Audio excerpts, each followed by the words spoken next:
চলুন আজ আমরা একটু ইতিহাসে ফিরে যাই, এমন একটা যুদ্ধের গল্পে যা আমাদের আজকের এই পৃথিবীকে চিরদিনের জন্য বদলে দিয়েছিল।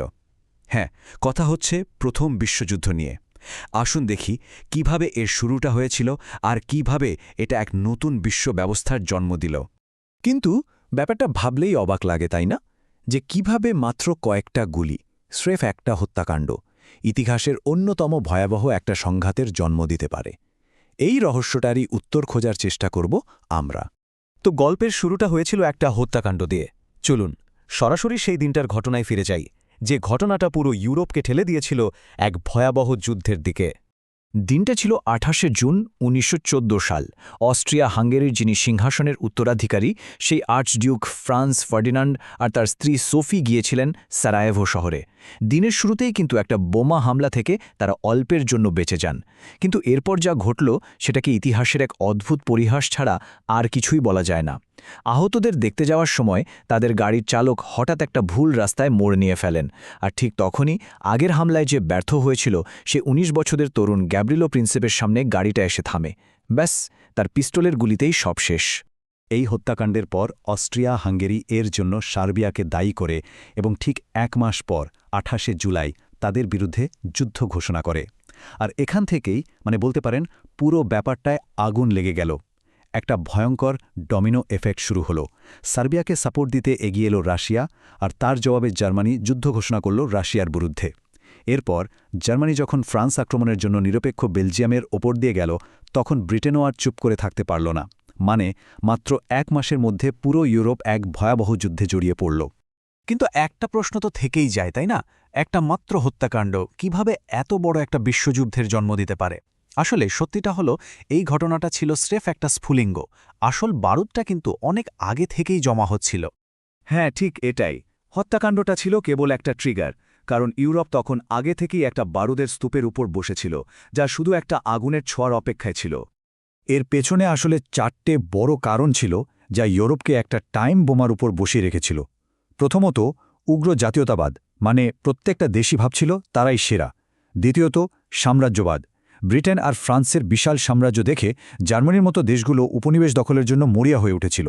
তৃতীয়ত, সামরিকতাবাদ। দেশগুলোর মধ্যে চলছিল অস্ত্র বানানোর এক ভয়ঙ্কর প্রতিযোগিতা। আর সবশেষে জটিল সব জোট। পুরো ইউরোপ তখন দুটো শিবিরে ভাগ হয়ে গিয়েছিল। ভাবুন তো একবার, এই পরিস্থিতিতে একটা ছোট স্ফুলিঙ্গই কি যথেষ্ট ছিল না সব জ্বালিয়ে দেওয়ার জন্য? আচ্ছা চলুন এবার দেখি এই ছোট স্ফুলিঙ্গটা কিভাবে দাবানলের মতো সারা বিশ্বে ছড়িয়ে পড়ল। যুদ্ধটা হয়েছিল মূলত দুটো শিবিরের মধ্যে। একদিকে ছিল মিত্রশক্তি বা অ্যালাইজ, যেখানে ছিল রাশিয়া, ব্রিটিশ এম্পায়ার, ফ্রান্স, আর পরে যোগ দেয় ইতালি, জাপান আর আমেরিকার মতো দেশ। আর অন্যদিকে ছিল কেন্দ্রীয় শক্তি বা সেন্ট্রাল পাওয়ার্স, যার নেতৃত্বে ছিল জার্মানি, অস্ট্রিয়া হাঙ্গেরি, অটোমান সাম্রাজ্য আর বুলগেরিয়া। শুরু থেকেই কিন্তু শক্তির পাল্লাটা একদিকে বেশ ভারী ছিল। হিসাবটা দেখলে বেশ অবাক হতে হয়। মিত্রশক্তির হাতে জনসংখ্যা ছিল 5 গুণেরও বেশি, জিডিপি ছিল প্রায় 3 গুণ, আর তাদের নিয়ন্ত্রণে থাকা এলাকা ছিল প্রায় 11 গুণ বেশি। এই অর্থনৈতিক আর জনবলের শক্তি কিন্তু শেষ পর্যন্ত যুদ্ধের ফলাফলে একটা বড় ভূমিকা রেখেছিল। যুদ্ধক্ষেত্রে তখন জন্ম নিল এক নতুন আর ভয়াবহ পদ্ধতির নাম ট্রেঞ্চ ওয়ারফেয়ার বা পরিখা যুদ্ধ। ওয়েস্টার্ন ফ্রন্টের সৈন্যরা মাইলের পর মাইল লম্বা গর্ত বা ট্রেঞ্চ খুঁড়ে একে অপরের দিকে বন্দুক তাক করে বসে থাকত। এর ফলে যুদ্ধটা একদম আটকে গিয়েছিল, আর 1 ইঞ্চি মাটির জন্য হাজার হাজার সৈন্যের জীবন চলে যেত। আর এই যুদ্ধেই কিন্তু আমরা প্রথমবার দেখলাম আধুনিক সব মারণাস্ত্রের ভয়ঙ্কর রূপ।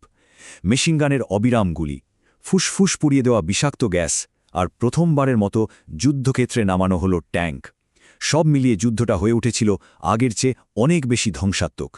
এর ভয়াবহতাটা ঠিক কেমন ছিল সেটা বোঝানোর জন্য একটা উদাহরণই যথেষ্ট। ভার্ধুনের যুদ্ধ 1916 সালে প্রায় 10 মাস ধরে চলেছিল এই লড়াইটা। আর ফলাফল, শুধু এই একটা যুদ্ধেই 2 পক্ষ মিলিয়ে 3 লাখেরও বেশি সৈন্য মারা গিয়েছিল। 3 লাখ! ভাবা যায়? প্রতিদিন হাজার হাজার মৃত্যু, মাসের পর মাস ধরে। 4 বছরের এই রক্তগঙ্গা পেরিয়ে পৃথিবীটা যখন থামল, তখন তার চেহারাটাই ছিল অন্যরকম। চলুন দেখি এই মহাযুদ্ধের পরিণতি কতটা বিধ্বংসী ছিল। সব মিলিয়ে এই যুদ্ধে মিলিটারি আর সাধারণ মানুষ মিলিয়ে আনুমানিক 1.5 থেকে 2.25 কোটি মানুষ প্রাণ হারায়। এটা ছিল মানব ইতিহাসের সবচেয়ে বড় বিপর্যয়গুলোর একটা। এই স্লাইডটা দেখুন, যুদ্ধের রাজনৈতিক প্রভাবটা কি অসামান্য ছিল তা এক ঝলকে বোঝা যায়। চারটে বিশাল সাম্রাজ্য, জার্মান, অস্ট্রো হাঙ্গেরিয়ান, অটোম্যান আর রুশ সাম্রাজ্য পুরোপুরি ধসে পড়ল। বহু শতাব্দী পুরনো শাসন ব্যবস্থা এভাবেই ইতিহাসের বাতায় হারিয়ে গেল।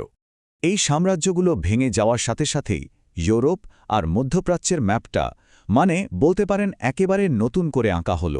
পোল্যান্ড, চেকোস্লোভাকিয়ার মতো অনেক নতুন দেশের জন্ম হল। অন্যদিকে অটোমান সাম্রাজ্যের পতনের পর ব্রিটেন আর ফ্রান্স মিলে মধ্যপ্রাচ্যকে নিজেদের মধ্যে ভাগবাটোয়ারা করে নিল, যার জের কিন্তু এই অঞ্চলকে আজও টানতে হচ্ছে। যুদ্ধ তো শেষ হলো, কিন্তু এরপর বিজয়ী দেশগুলো জার্মানির ওপর যে চুক্তিটা চাপিয়ে দিল তার নাম ভার্সাই চুক্তি। এই চুক্তিতে যুদ্ধের সব দায়ভার একা জার্মানির ওপর চাপানো হলো, আর তাদের ওপর চাপানো হলো বিশাল অঙ্কের ক্ষতিপূরণ। অনেকেই বলেন এটা আসলে শান্তি চুক্তি ছিল না, ছিল প্রতিশোধ। আর এখানেই এসে আমাদের থামতে হবে একটা বড় প্রশ্ন নিয়ে। যে যুদ্ধটাকে বলা হয়েছিল সব যুদ্ধ শেষ করার যুদ্ধ, সেই যুদ্ধের শেষটা কি আসলে একটা স্থায়ী শান্তির পথ তৈরি করেছিল, নাকি মাত্র ২০ বছর পরেই শুরু হতে যাওয়া আরও এক ভয়ঙ্কর বিশ্বযুদ্ধের বীজ বুনে দিয়ে গেল? ব্যাপারটা কিন্তু ভাবার মতো, তাই না?